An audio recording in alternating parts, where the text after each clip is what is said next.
का ये है, तो ये वन शॉट होने वाला है और जल्दी हम इसे कवर कर लेंगे। अगर आप ये पूरा वीडियो देख लेते हैं तो आई प्रॉमिस कि आपके बहुत अच्छे मार्क्स आएंगे। और जनरली 30 नंबर का ही क्वेश्चन पेपर होता है, लेकिन जो सोल स्टूडेंट्स हैं उनका 60 मार्क्स का होता है, तो उनको ज्यादा क्वेश्चन अटेम्प्ट करने होते हैं।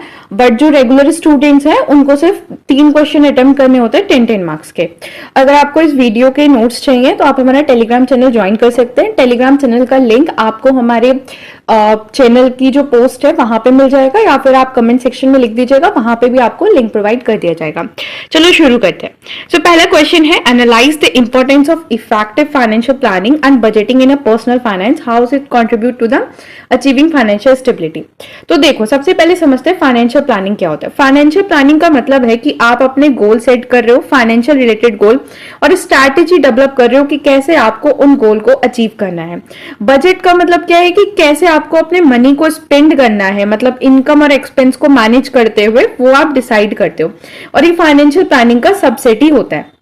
और ये दोनों मिलके आपको इन्फॉर्म डिसीजन लेने में हेल्प करते हैं। अब इसकी इंपॉर्टेंस क्या है वो समझते हैं। तो सबसे पहले है कि आपको गोल सेट करने में और उन्हें अचीव करने में हेल्प करता है। या आप जो है फाइनेंशियल इसकी प्लानिंग की हेल्प से short term, medium term, long term financial goal को आप सेट कर सकते हो और उन्हें अचीव कर सकते हो। पूरा रोड मैप आपको प्रोवाइड करता है इन्हें अचीव करने का। Then better control over spending. अब आपके पास बजट होगा तो आप पहले ही देख लोगे कि आपकी इनकम कितनी है, एक्सपेंस कितनी है, और आप उसे प्रॉपर ट्रैक कर पाओगे। तो आप अननेसेसरी स्पेंडिंग नहीं करोगे और डिसिप्लिन फाइनेंशियल बिहेवियर आप शो करोगे। देन ये इंकरेज करता है सेविंग और इन्वेस्टमेंट को। अब देखो, फाइनेंशियल प्लानिंग में हमेशा होता है, देखो आपका ये फाइनेंस फॉर एवरीवन के ही वीडियो है, बट आपका पहला जो यूनिट है, आपने अगर सिलेबस देखा होगा तो वहां पे फाइनेंशियल प्लानिंग ही है, इसलिए मैं इस चीज को इन्वॉल्व कर रही हूँ। पर्सनल फाइनेंस की वीडियो से मत समझ लेना, it is finance for everyone. अब आ जाते हैं back to the topic. Encourage करता है सेविंग इन्वेस्टमेंट। देखो, जो हमारी फाइनेंशियल प्लानिंग है वो हमेशा कहती है हमें कि हमें इमरजेंसी के लिए सेविंग करके रखनी है, अपने रिटायरमेंट और वेल्थ क्रिएशन के लिए। तो ये आपको पे योरसेल्फ फर्स्ट की हैबिट आप में प्रमोट करती है कि सबसे पहले अपने लिए बचाओ। देन आपका जो डेट है उसको मैनेज करने में हेल्प करती है।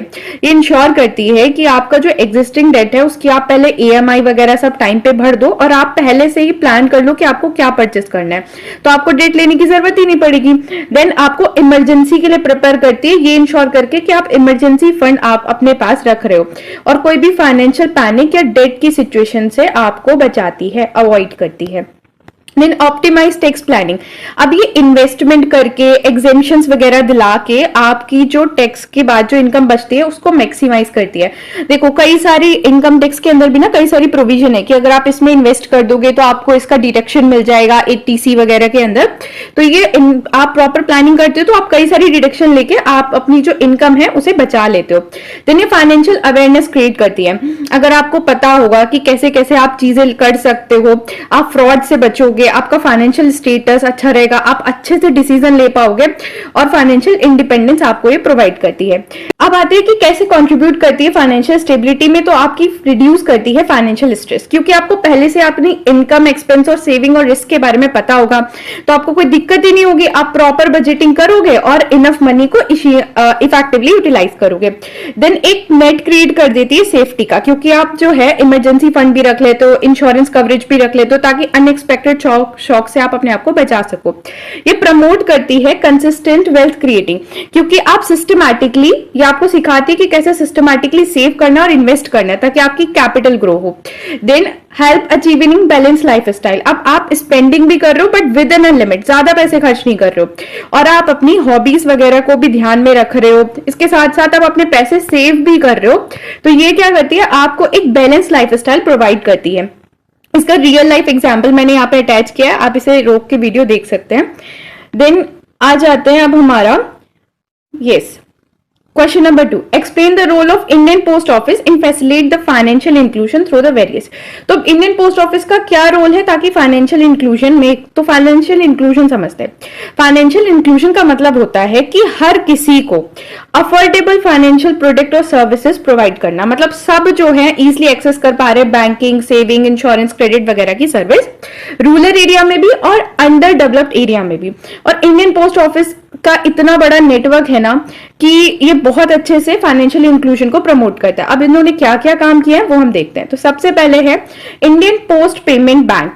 2018 में आपका बैंक आपके द्वार करके एक स्कीम आई थी जिसका एम था कि बेसिक फाइनेंशियल सर्विस प्रोवाइड की जाए, जैसे saving, money transfer, direct benefit, mobile banking. इससे क्या हुआ कि डोर स्टेप पे बैंकिंग सर्विसेज आ गई, जिसकी वजह से जो अनबैंक पॉपुलेशन थी या फिर विलेजर्स या रिमोट एरिया थे उन लोगों को भी बैंकिंग सर्विस प्रोवाइड होगी। दूसरी पोस्ट ऑफिस सेविंग बैंक। ये ना वेरियस तरीके के स्मॉल सेविंग स्कीम्स थी जो गवर्नमेंट ने प्रोवाइड की थी, ताकि गवर्नमेंट ने इस पे इंटरेस्ट रेट भी प्रोवाइड किया था ताकि ज्यादा से ज्यादा लोग सेविंग करें। और ये सेविंग अकाउंट क्रिएट करती थी, रिकरिंग, टाइम डिपॉजिट, ये सारे अकाउंट क्रिएट करती थी। इसका एम था कि जो स्मॉल इनकम ग्रुप है और जो फार्मर्स है उनके अंदर सेविंग की हैबिट लेके आना, हैबिट ऑफ सेविंग क्रिएट करना। Then money transfer and remittance service. देखो, domestic money remittance as well as international remittance लाया गया ताकि जो भी माइग्रेंट्स है, जो भी माइग्रेंट्स वर्कर है, रूरल फैमिली है, बाहर रहती हैं, उन्हें इससे इजिली पैसा रिसीव किया जाए और उन्हें इजिली पैसा भेज दिया जाए। Then direct benefit transfer. इससे इंश्योर किया गया कि गवर्नमेंट रिलेटेड जो भी सब्सिडी वेलफेयर पेमेंट आ रहे हैं वो डायरेक्टली बेनिफिशियर के अकाउंट में आए। Then post life insurance and rural post life insurance. इसका एम था कि low cost life insurance services provide की जाए रूरल एरिया में, रूरल पॉपुलेशन को, जैसे फार्मर, लेबर या वुमेन्स वगैरह। Financial literacy initiative. इसके साथ साथ पोस्ट ऑफिस अवेयरनेस कैंपेन भी चलाता है ताकि वो एजुकेट कर सके पीपल्स को regarding saving, insurance and digital banking. ठीक है। देन इसके कुछ फीचर्स दे रखे हैं, आप रोक के वीडियो पढ़ लेना। रियल लाइफ एग्जांपल भी मैंने इसमें अटैच किया है, आप इसे यहाँ पे रोक के और पढ़ सकते हैं। Then conclusion. Next come to the topic, what are the implication of adopting a digital wallet of everyday transaction in India. अब डिजिटल वॉलेट क्या होता है?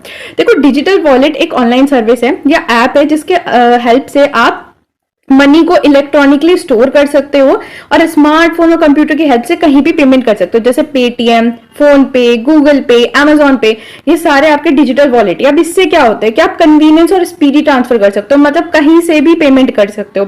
ये कैशलेस इकोनॉमी को प्रमोट करता है, मतलब कि आपको फिजिकल करेंसी की अब जरूरत ही नहीं है, आप आराम से कहीं भी पेमेंट कर सकते हो।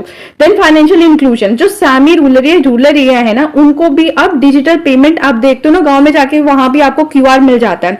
डिजिटल पेमेंट प्रोवाइड किया है ताकि वो लोग भी इंक्लूजन में आ सके। और इन वॉलेट्स को अब यूपीआई और आधार बेस्ड ट्रांसफर से सपोर्ट किया गया है और ये कई सारी लैंग्वेज में अब आ जाता है। Then secure transaction, 2 factor authentication और बायोमेट्रिक वेरिफिकेशन लगाई गई है ताकि better physical cash physical cash transfer करे बगैर सर्विस प्रोवाइड कर सको। Then record keeping and budgeting. अब आप ना जब भी ट्रांजैक्शन करते हो ना तो उसका रिकॉर्ड आपकी पेटीएम वगैरह की हिस्ट्री में आता ही है, तो प्रॉपर आपका रिकॉर्ड उसके अंदर रहता है। Then offer the reward. अब कई बार आपको कैशबैक, डिस्काउंट, ऐसे लॉयलिटी पॉइंट्स भी मिलते हैं ताकि जो स्मॉल बिजनेसमैन है वो ज्यादा से ज्यादा डिजिटल प्लेटफॉर्म का यूज करे। Then contactless transaction. अब पोस्ट कोविड का ये इंपैक्ट है। कॉन्टेक्टलेस ट्रांजेक्शन मतलब फिजिकल कॉन्टेक्ट की जरूरत ही नहीं है पेमेंट करते टाइम, बिल्कुल सेफ पेमेंट आप कर सकते हो हेल्थ इमरजेंसी के टाइम भी। देन अब इसके कुछ रिस्क भी है। पहला रिस्क सिक्योरिटी का है कि भाई हैक हो सकता है, फिशिंग, डेटा ब्रीच हो सकते हैं। Then digital literacy gap. अब जो हमारी जो एल्डर पॉपुलेशन है ना और रूरल पॉपुलेशन, उनको ना इन ऐप के बारे में पता नहीं है, चलाते कैसे है वो लोग बहुत कंफ्यूज रहते हैं। तो this is the digital literacy gap, dependency on internet and smartphone. अगर तुम्हारा नेटवर्क खराब है या फिर तुम्हारी फोन की बैटरी डाउन है और तुम्हारे पास कैश नहीं है तो वो बहुत गंदी सिचुएशन होती है, बिकॉज तुम पेमेंट कर ही नहीं सकते और तुमने कहीं पे सामान लेके चिप्स लिया, खोल के खाना शुरू कर दिया, पेमेंट करने गए और वो चल ही नहीं रहा है। आई होप सबने फेस की होगी 1-2 बार ये सिचुएशन, तो यही सबसे बड़ी दिक्कत है। Then privacy concern.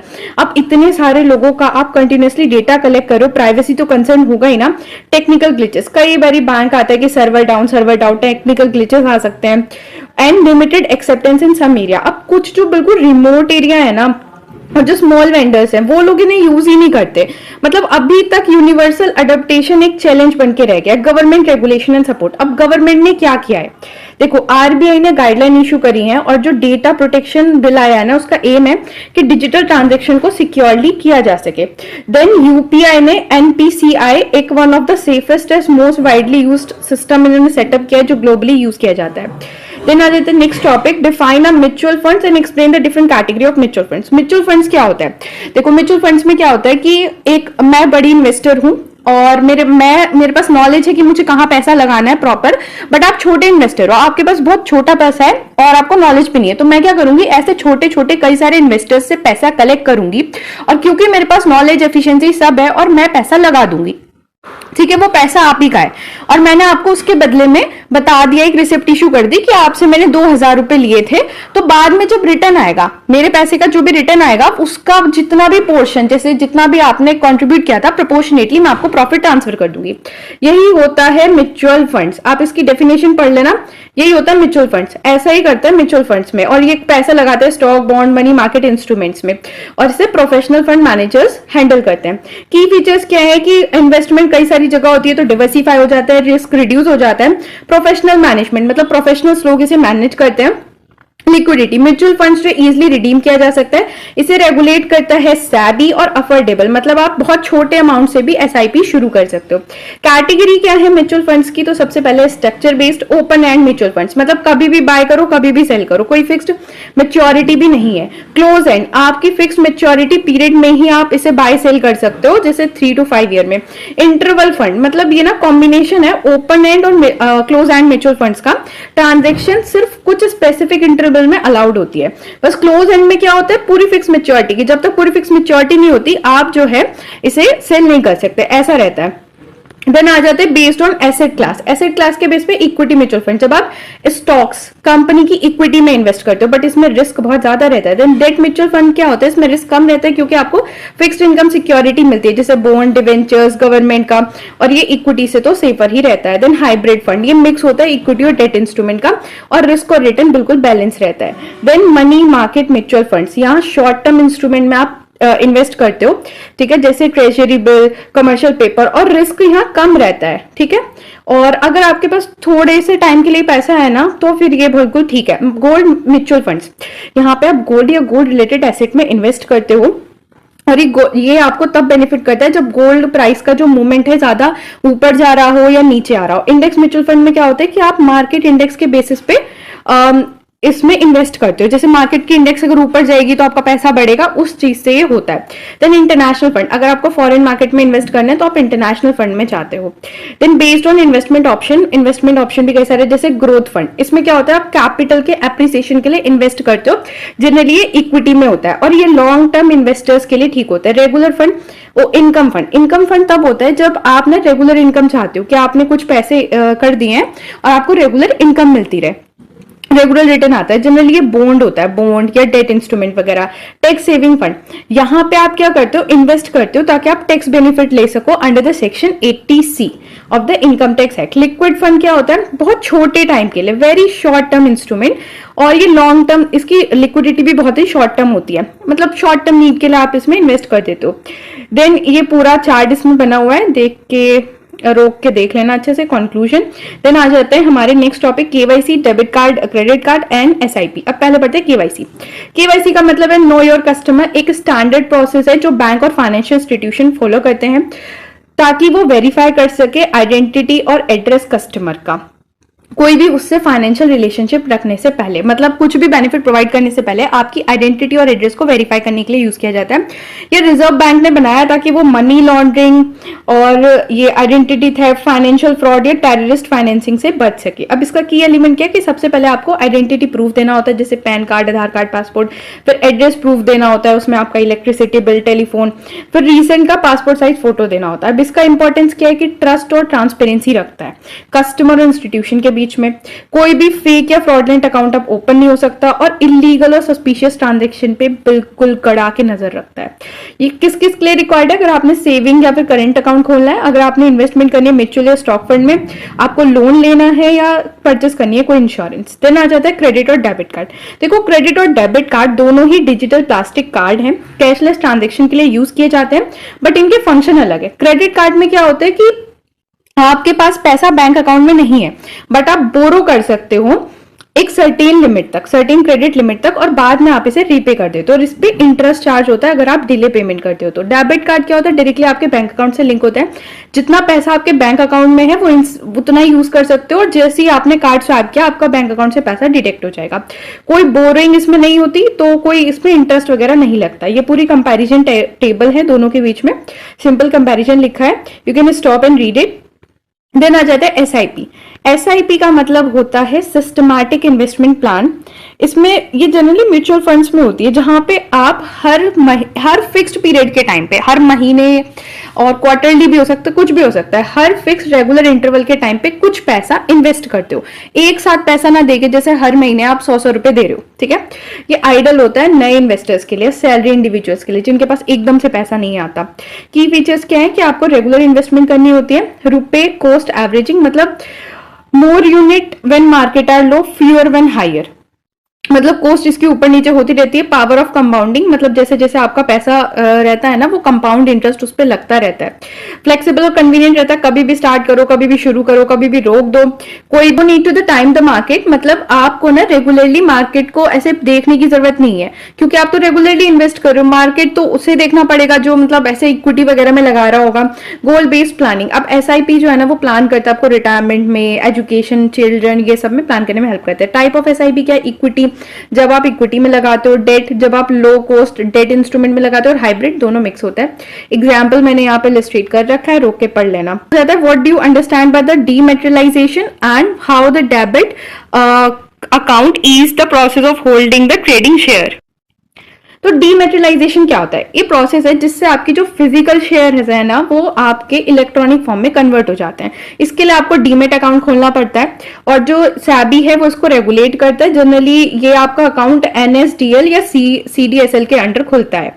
बेनिफिट क्या है इसके, कि आपको फिजिकल सर्टिफिकेट रखने की जरूरत नहीं है। आप आराम से, मतलब फिजिकल सर्टिफिकेट रहता है तो लॉस, डैमेज होने का या खराब होने का जो रिस्क है वो सब एलिमिनेट हो जाता है। फास्ट एंड सीमलेस ट्रांजेक्शन, आप इंस्टेंटली ऑनलाइन ट्रांजेक्शन कर सकते हो, जिससे आपका जो टाइम है वो पूरे दिन से लेके जस्ट फ्यू मिनट में हो चुका है। कोई पेपर वर्क भी नहीं करना। इजी पोर्टफोलियो मैनेजमेंट, आप इजिली अपना पोर्टफोलियो देख सकते हो, कितना हो गया, कितना इन्वेस्ट किया था, पूरा रिकॉर्ड आप रख सकते हो। कॉस्ट एफिशिएंट, अब स्टैम्प ड्यूटी, ट्रांसफर फी और हैंडलिंग चार्जेस वगैरह नहीं है, तो ऑफ कोर्स आपका कॉस्ट इफेक्टिव तो होगा ही ना। Safe and secure, demat account जो आपको सिक्योर प्लेटफॉर्म प्रोवाइड करता है होल्ड करने के लिए security.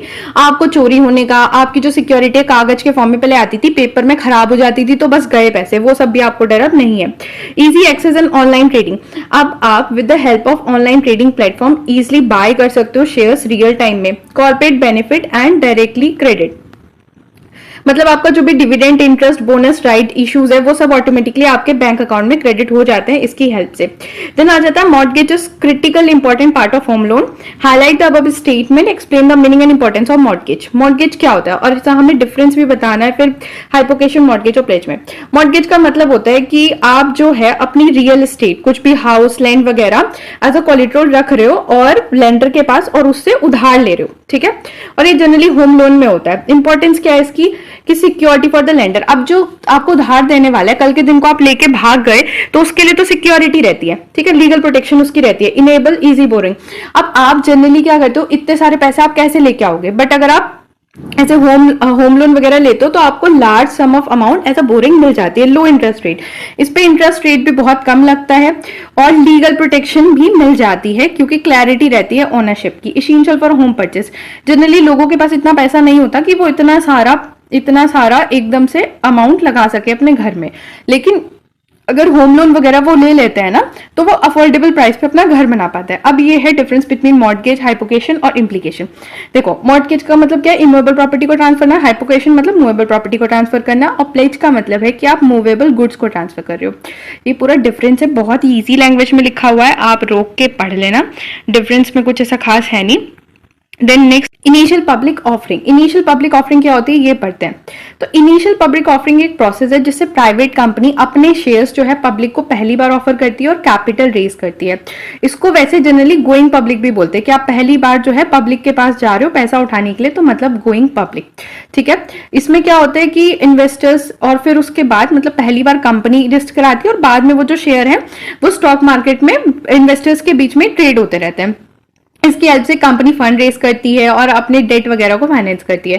Then offer for sale, offer for sale क्या होता है कि जब existing share holders such as promoter या फिर इंस्टीट्यूशनल इन्वेस्टर्स अपने शेयर पब्लिक को देता है स्टॉक एक्सचेंज के थ्रू, ठीक है।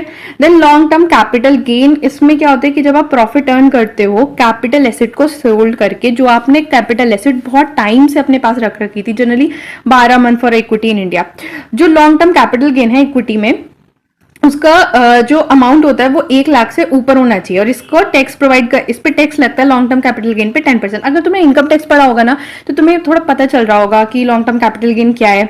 But basically long term capital gain का मतलब यही होता है कि जब आपकी एसेट, जो आपने कैपिटल एसेट होल्ड कर रखे बहुत टाइम से, उस पर आपको कोई फायदा होता है तो उसे लॉन्ग टर्म कैपिटल गेन कहते हैं। देन आ जाता है KVP, किसान विकास पत्रा, एक पॉपुलर सेविंग स्कीम थी जो इंडियन पोस्ट ऑफिस ने निकाली थी ताकि लोगों को, स्पेशली फार्मर और रूरल इन्वेस्टर्स को प्रमोट किया जा सके कि वो ज्यादा से ज्यादा पैसा सिक्योर करें, ठीक है। ये गारंटी रिटर्न प्रोवाइड करती है और जनरली इसमें क्या था कि पैसा आपका डबल हो जाएगा फिक्स्ड पीरियड में और इसका टाइम पीरियड अभी इस टाइम पे 124 मंथ है। इसके की फीचर्स क्या आते हैं कि नॉन ट्रांसफरेबल है, ऐसा नहीं कि आज आपके नाम पे कल किसी और के नाम पे, मिनिमम इन्वेस्टमेंट आपको 1000 की करनी पड़ती है और मैक्सिमम की कोई लिमिट नहीं है। ये सेफ है क्योंकि गवर्नमेंट बैक्ड है और इसका प्री मैच्योर विड्रॉल आप कर सकते हो 30 मंथ के बाद, बट कुछ पेनल्टी लगेंगी, ठीक है। इंपॉर्टेंस क्या है इसकी कि ये लो और मॉडरेट इनकम पीपल को इंकरेज करती है कि वो सेव करें और फाइनेंशियल इंक्लूजन में आए। देन आ जाता है सेकेंडरी मार्केट। सेकेंडरी मार्केट हमारा फाइनेंशियल मार्केट है उन सिक्योरिटीज का जो प्रीवियसली हमारे स्टॉक एक्सचेंज में आ चुकी हैं और अब इन्वेस्टर्स उन्हें खुद से सोल्ड करें। देखो, जब पहली बार सिक्योरिटी इशू की जाती है तो प्राइमरी मार्केट में की जाती है और कंपनी के द्वारा ऑलरेडी इशू करी हुई सिक्योरिटी को जब दोबारा इशू किया जाता है या दोबारा बेचा जाता है तो उसे सेकेंडरी मार्केट में किया जाता है। अब की फीचर्स क्या है कि ये लिक्विडिटी प्रोवाइड करते हैं, जो ऑलरेडी एग्जिस्टिंग सिक्योरिटी है उनको बाय सेल करके लिक्विडिटी प्रोवाइड करते हैं और ये प्राइस डिस्कवरी में हेल्प करते हैं क्योंकि ये डिमांड और सप्लाई कैसे चल रहा है, मतलब कितनी डिमांड है सिक्योरिटी की और सप्लाई कितनी है, उसके बेसिस पे कितना प्राइस होगा वो डिटरमाइन करते हैं। इसका कोई डायरेक्ट इंपैक्ट इश्यूअर पे नहीं पड़ता क्योंकि इसमें क्या होता है कि जो इन्वेस्टर्स हैं उनके बीच में ही ये ट्रांजैक्शन होता है। एग्जांपल जैसे बॉम्बे स्टॉक एक्सचेंज में या नेशनल स्टॉक एक्सचेंज में होता है। इसकी इंपॉर्टेंस यही है कि इन्वेस्टमेंट जो है वो बढ़ाते हैं, एग्जिस्टिंग रूट है और ट्रांसपेरेंसी भी बढ़ाते हैं, वैल्यूएशन करते हैं सिक्योरिटी का, इकोनॉमिक ग्रोथ को प्रमोट करते हैं। देन आ जाता है रिवर्स मॉर्टगेज।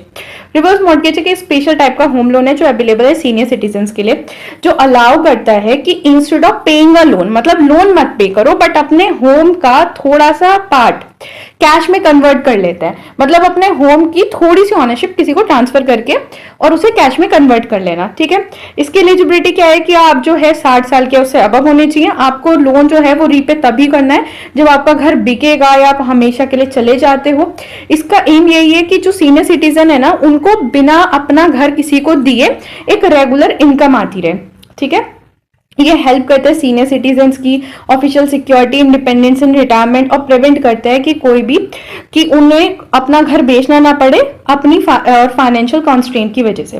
तो ना जाता ओवरड्राफ्ट फैसिलिटी। ओवरड्राफ्ट फैसिलिटी जो है वो बैंक प्रोवाइड करती है बैंक होल्डर को कि आपके पास जितना पैसा है ना उससे ज्यादा अमाउंट आप बोरो कर सकते हो, उसे कहते हैं ओवरड्राफ्ट फैसिलिटी। आपके बैंक अकाउंट में अगर 40,000 रुपए और आपको जरूरत है तो आप 50,000 रुपए निकाल सकते हो, लेकिन ये सारे बैंक अकाउंट के लिए नहीं होता, कुछ एसेंशियल बैंक, कुछ इंपॉर्टेंट बैंक अकाउंट्स के लिए ही होता है। देखो मैक्सिमम इसकी जो लिमिट है वो बैंक सेट करता है कितनी होगी। इंटरेस्ट इस पे चार्ज होता है सिर्फ उतना अमाउंट पे जो आपने विड्रॉ कर लिया है। रिपेमेंट आपको करना पड़ता है, किसी भी टाइम आप इसे रीपे कर दो। पर्पस होता है कि आप टेम्परेरी कैश आपके पास नहीं है तो उसे पूरा करो। देखो जैसे कि आप कस्टमर था, उसके पास 10,000 थे बैंक अकाउंट में, उसने ओवरड्राफ्ट लिमिट थी उसकी 5,000 की, तो उसने विड्रॉ किए टोटल। हाँ तो देखो एक कस्टमर था जिसके बैंक अकाउंट में 10,000 रुपए थे, उसका जो अकाउंट की ओवरड्राफ्ट लिमिट थी वो 5,000 की और थी, ठीक है, और वो मैक्सिमम 15,000 तक बोरो कर सकता था टोटल अमाउंट। अब उसने अगर से 5,000 ही बोरो किया एक्सेस में तो उसी पे इंटरेस्ट लगेगा, पूरे पे नहीं लगेगा, ठीक है। इसकी इंपॉर्टेंस आप रोक के पढ़ लेना। बोनस शेयर क्या होता है? बोनस शेयर का मतलब होता है जब कंपनी अपने एग्जिस्टिंग शेयर होल्डर्स को फ्री में जितने नंबर ऑफ शेयर उनके पास अभी हैं उस बेसिस पे शेयर्स अलॉट करती हैं, ठीक है। इसकी कोई कॉस्ट नहीं लेती, ये बस इसलिए होता है कि उनको इंक्रीज कर, एक तो लिक्विडिटी इंक्रीज करने के लिए और अपना मार्केट प्राइस एडजस्ट करने के लिए, ठीक है। और ये कंपनी की पेड अप कैपिटल तो इंक्रीज कर देता है, बट जो ओवरऑल वैल्यू रहती है शेयर की जो इन्वेस्टर्स के पास है वो सेम ही होती है। इंपॉर्टेंस क्या है कि ये सिग्नल देता है कंपनी को कॉन्फिडेंट होने के लिए कि वो प्रॉफिटेबल है। फिर इन्वेस्टर्स को इंकरेज करते हैं कि वो ज्यादा से ज्यादा लॉन्ग टाइम तक उनके शेयर्स होल्ड करके रखें, और मार्केटेबिलिटी जो है ना शेयर्स की वो भी बढ़ाता है उनके प्राइस को कम करके। देन आ जाता है नेक्स्ट क्वेश्चन। अब हमें यहाँ बैंक के बारे में बताना है। तो पहले हमारे पास आता है सेविंग बैंक। सेविंग बैंक एक मतलब सेविंग अकाउंट जो है उसमें क्या होता है कि आप पैसे डालते हो, और इंडिविजुअल के लिए मनी सेव करने के लिए होता है जनरली, ठीक है। उसके बाद उस पर आपको इंटरेस्ट भी मिलता है, बट आपकी विड्रॉल लिमिट लिमिटेड है। आप एक टाइम में कितनी बार विड्रॉल कर सकते हो, और मिनिमम बैलेंस आपको मेंटेन करना रहता है। अगर आप मिनिमम बैलेंस से कम अमाउंट आपका चला जाता है, आप पे चार्जेस पे करने होते हैं। करेंट अकाउंट जो है ना वो बिजनेसमैन के लिए होता है, जनरली बड़े बड़े बिजनेसमैन फर्म के लिए। हाई वैल्यू ट्रांजेक्शन इसमें होते हैं, और इसकी कोई भी लिमिट नहीं होती, कितनी बार विड्रॉल करो, कितनी बार पैसे निकालो। इसमें ओवरड्राफ्ट फैसिलिटी भी प्रोवाइड की जाती है, बट इनका मिनिमम बैलेंस कितना होना चाहिए वो सेविंग अकाउंट से ज्यादा होता है, और ये बिजनेसमैन के लिए बहुत ही जरूरी होते हैं।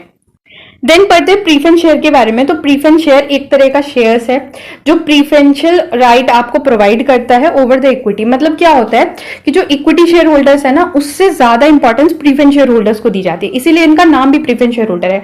इनको डिविडेंड जो है ना वो भी इक्विटी शेयर होल्डर से पहले प्रोवाइड किया जाता है, यूजुअली फिक्स रेट पे नहीं प्रोवाइड किया जाता है। और कंपनी का प्रॉफिट कितना भी हो बट इन्हें फिक्स डिविडेंड दे दिया जाता है। इक्विटी शेयर होल्डर से ज्यादा इन्हें प्रायोरिटी दी जाती है हर चीज में, डिविडेंड डिस्ट्रीब्यूशन में भी, और जब कैपिटल सबकी वापस कर रहे हो तो तब भी। लेकिन प्रीफरेंस शेयर होल्डर्स के पास वोटिंग राइट नहीं होता, ठीक है। उसके बाद आ जाता है रिकरिंग डिपॉजिट। रिकरिंग डिपॉजिट क्या होती है? टर्म डिपॉजिट होती है। मतलब आप ना बैंक के पास हर साल कुछ अमाउंट डिपॉजिट करते रहते हो रेगुलर बेसिस पे, और ये पूरा फिक्स्ड अमाउंट बन जाता है। मतलब आप इसे किसी भी टाइम विड्रॉ नहीं कर सकते, और ये इंकरेज करते हैं कि आप रेगुलरली सेव करो। इसका इंटरेस्ट आपको कंपाउंड होता है, मतलब कंपाउंड इंटरेस्ट प्रोवाइड किया जाता है क्वार्टरली या एनुअली बेसिस पे। इसका टेन्योर है 6 महीने से 10 साल तक का, और डिपोजिटर जो है वो principal plus interest at maturity मतलब उसको वापस मिलता है। अब पढ़ते हैं इंटरनेट बैंकिंग के बारे में, उसकी एडवांटेज एंड डिसएडवांटेज। देखो, इंटरनेट बैंकिंग को ऑनलाइन बैंकिंग या ई बैंकिंग भी कहा जाता है। ये सर्विस होती है जो बैंक प्रोवाइड करती है ताकि कोई भी बंदा फाइनेंशियल ट्रांजैक्शन कर सके इंटरनेट की हेल्प से कहीं से भी। अब इसका एडवांटेज क्या होता है कि कन्वीनियंस, आप किसी भी टाइम कहीं से भी से कर सकते हो, टाइम सेव। अब आपको कहीं जाने की जरूरत नहीं होती बिल पे करने के लिए। फोन उठाया, देखा बिल कितना है, अकाउंट में पैसे देखे, पे कर दिया। और ये 24 घंटे खुली रहती है। ऐसा नहीं कि भाई आज 12 बज रहे हैं तो अब ये इतने टाइम से इतने टाइम तक खुली रही, कभी भी।